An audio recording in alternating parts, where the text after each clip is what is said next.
They talk about the boom, but do they mention the bust? The headlines scream luxury, but the numbers don't lie.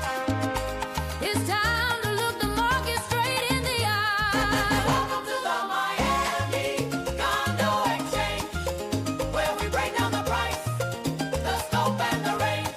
With Peter Zalewski, the authority here, making the complex simple, making the murky clear. From the buy side pressure to the sell side heat, we're tracking every move on the concrete street.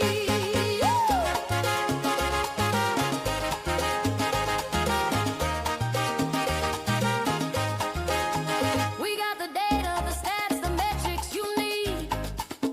Beyond the flash and the glamour, we're planting the seed of truth.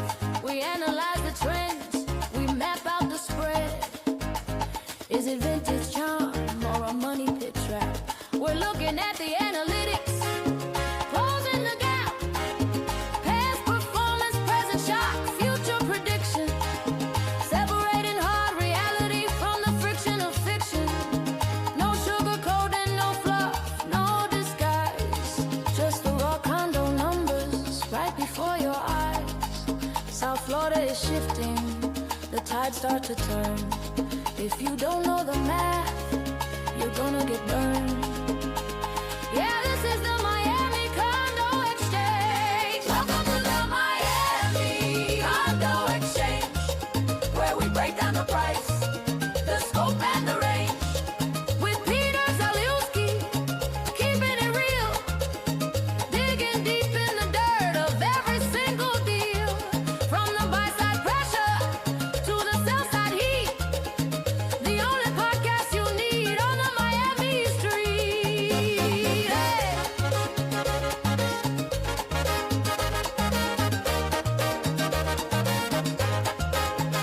Real numbers, real talk. The hyperbole stops here. This is the Miami Condo. Condo Exchange, y'all.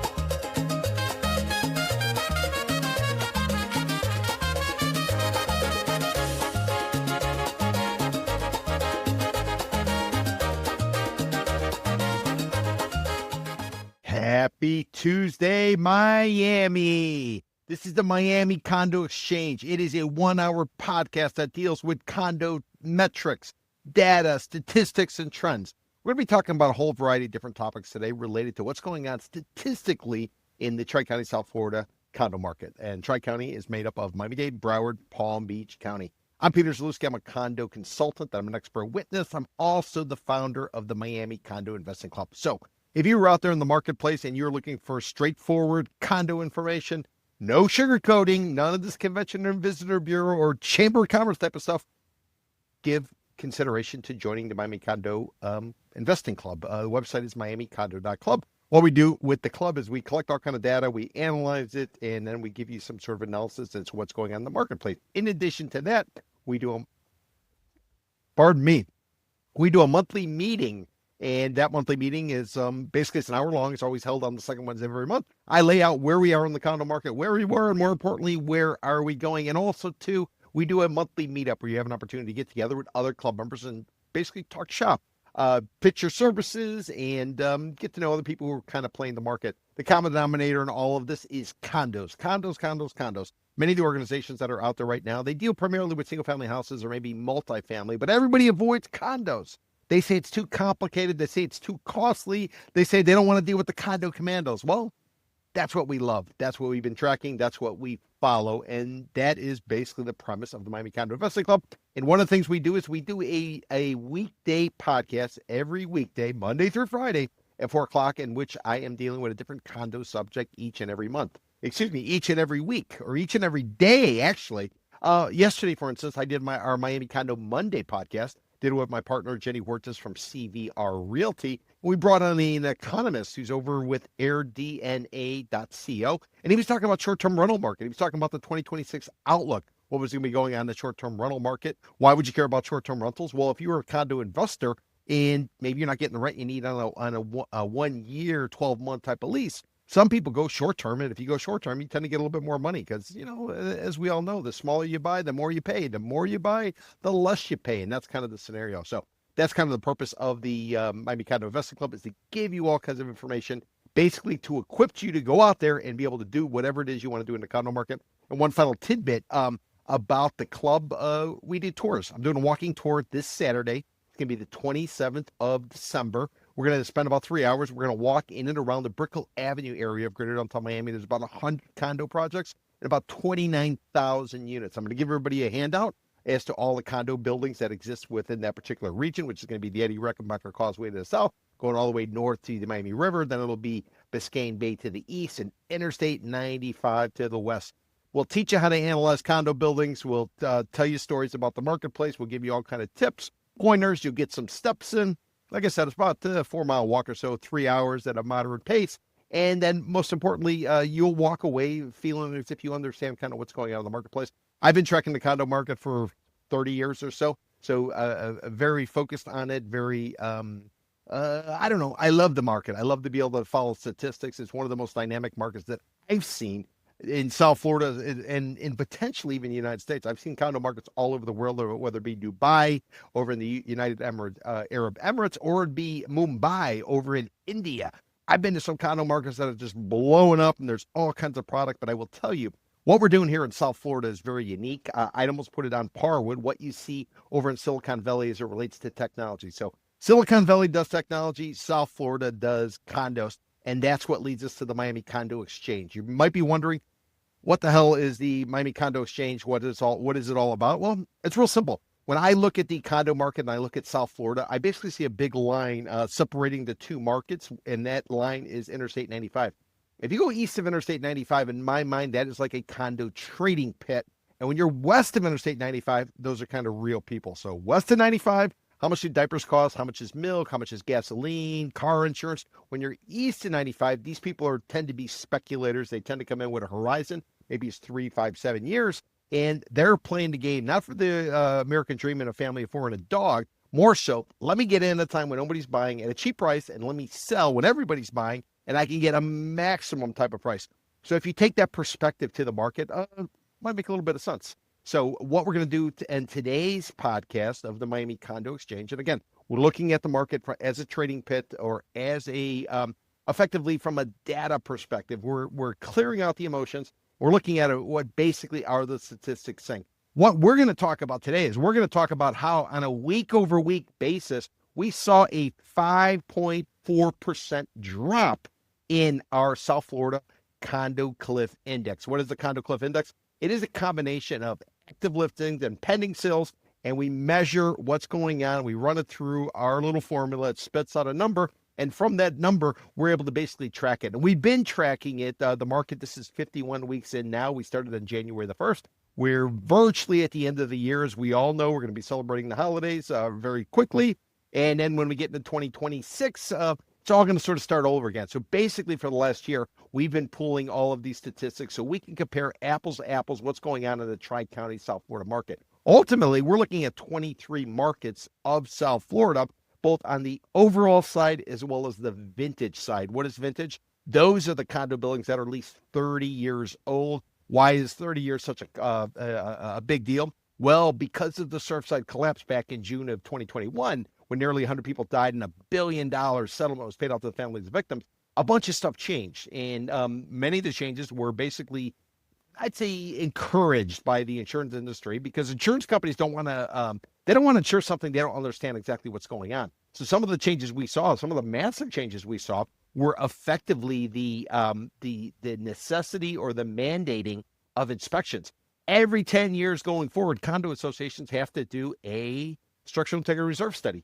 And what else do they have to do? They have to do something called a milestone inspection. And that milestone inspection, it comes at year 30. Think of it kind of like a midlife crisis. You're going to go in, you're going to get checked out, you're going to see what it's all about. So in year 30, these condo buildings have to do a milestone inspection. Remember, year 30, they do the inspection, and as a result, they become higher risk, or they have to spend some money on special assessments. They got to spend money on maintenance fees just to kind of make sure that the building is safe, to make sure there's not a repeat of what happened at Surfside, 4.5 years ago or so. So that has created a line in the sand. So we got two lines in the sand. One of them is going to be Interstate 95. The other line is, what is the age of the building? So the older buildings, 30 years or more, we call those vintage, and we track that as part of our Condo Cliff Index. And then you also have the overall condo market. And what we're seeing right now as we come to the end of the year is we are seeing pending sales plummet. And as these pending sales plummet, we're seeing listings, active listings, pretty much stay flat, not really do much of anything. And as a result of that,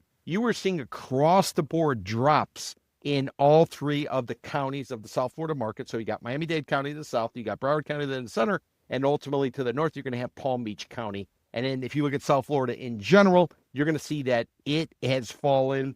Miami-Dade County has fallen, Broward County has fallen, and Palm Beach County have fallen. Now, what are some of the reasons maybe for these falls? Well, it could be that people were pending. They were trying to close by the end of the year. A lot of investors like to close by the end of the year so they can get the tax advantage. Ultimately, when they file their taxes for closing this year, they get certain benefits or write-offs, I should say, related to the cost of buying one of these condos. So some people try to close by the end of the year. So that might be one reason for it. Another reason might be that some buyers are simply backing out. Now, why would they be backing out? If they have these places under contract, why are they going to back out? Well, many condo associations have already begun to send out their notices for 2026 maintenance fees. Maintenance fees are going up across the board. Why are they going up? Because of everything related to the legislation from Surfside. Why else are fees going up to live in a condo? Special assessments. These special assessments are kicking in. They're mandatory as we go into 2026 for the most part. Now, if a condo association can't, if the owners can't afford to pay, and typically you're given about a year or so to pay these special assessments, condos are taking out loans. I did a podcast a couple of weeks back with a gentleman who owns a property management company. He was telling me that one of the condo associations, it was in a, working class part of town. They didn't have the cash to do the necessary work. It was going to be about $50,000 to $55,000 per unit. So what they did is they took out a loan. They took out a loan for 25 years at an interest rate. And remember, mortgage rate today is somewhere in the sixes. Interest rate on this loan to do the work necessary to make sure that the building is safe for this particular community. They were looking at 9% interest. That's almost a hard money loan. That's an atypical type of interest rate from an atypical type of lender, simply because a traditional lender, one of those that has the FDIC signal when you walk in, they weren't going to fund it. And this association, the individual unit owners, couldn't come up with the cash. So what do? They went to private money. And as a result, they got 9% interest rate. So all of that is factoring in and leading to higher costs associated with living in a condo, especially the older ones. Now, many of the studies have been done. Many of these mandatory studies have done, but not all of them yet are readily available. State of Florida is collecting all this information. They say they got it all. They're going to make it available, but it's not available. Certain counties like Miami-Dade County, they've taken steps to make this information available. They kind of dump everything in there, but at least, and then you get to go through it. But at least it's there. Many other places, you can't get your hands on the information. And as a result of that, when you're looking at a condo building, it may or may not be a building you want to get involved in, and you don't have the information typically until once you go under contract, and then the seller shares that information with you, and then you get a period to basically back out or to cancel the contract if you find something you don't like. But the problem is there's a lack of transparency, there's a lack of information, and as a result of that, a lot of people waste their time. Speaking of wasting time, if you are looking for a condo, what I would recommend you do is you find buildings. Find the buildings that make sense to you from a rules perspective, from a maintenance fee perspective, from a special assessment perspective. Once you've been able to eliminate a lot of buildings that don't make sense, now you have a smaller pool to choose from, and then you can start to kind of drill down and see which ones are ideal, kind of rank them 1 through 5 or whatever it's going to be. And now you sit back and you wait for the right pricing to occur for the unit that you're sort of looking at. That's the way I would recommend that you go ahead and you take a look at these, you buy one of these condos. So it's all about front loading. It's all about getting the information in advance. And with the information, hopefully you can make educated decisions. You now don't always make the right decision, but you can make educated decisions. And that is the purpose of the club. And that is the purpose of doing this podcast on Tuesdays at 4 o'clock live, Miami Condo Exchange, looking at it from a trader mentality, not looking at it from a family afford a dog and the American dream, more so from a numbers perspective. So that being said, let's go ahead and get into some of the information related to our latest Condo Cliff Index. And by the way, I mentioned 23 markets. Let me kind of lay them out there for you. The way we do it is we do South Florida, then we do Miami-Dade County, then we do Broward County, then we do Palm Beach County. The additional 19 markets, those are going to go from effectively West Palm Beach and Palm Beach Island Remember, Palm Beach Island is where President Trump has his Mar-a-Lago, up north about 100 miles or so from Miami. And then as you work your way south, we're going to hit every place from Delray Beach and Boynton Beach to Boca Raton. We'll hit Fort Lauderdale. We got Hollywood, Hellendale. We got Sunny Isles. We got Aventura. Going all the way down Key Biscayne, Fisher Island, Greater Downtown Miami, Coconut Grove, and we even include Coral Gables just for kicks. So we're tracking all these different markets, and we're able to look at them apples to apples, not only for overall market, but also the vintage condo market. So that's what it's all about. So I'm going to pull up a chart, and we're going to talk. I'm going to first show you kind of what's going on, and then after that, we will drill down into the numbers, and we'll try to give you some perspective. Now, what you need to look for as you're watching sort of these charts, you're going to see peaks and valleys and things like that.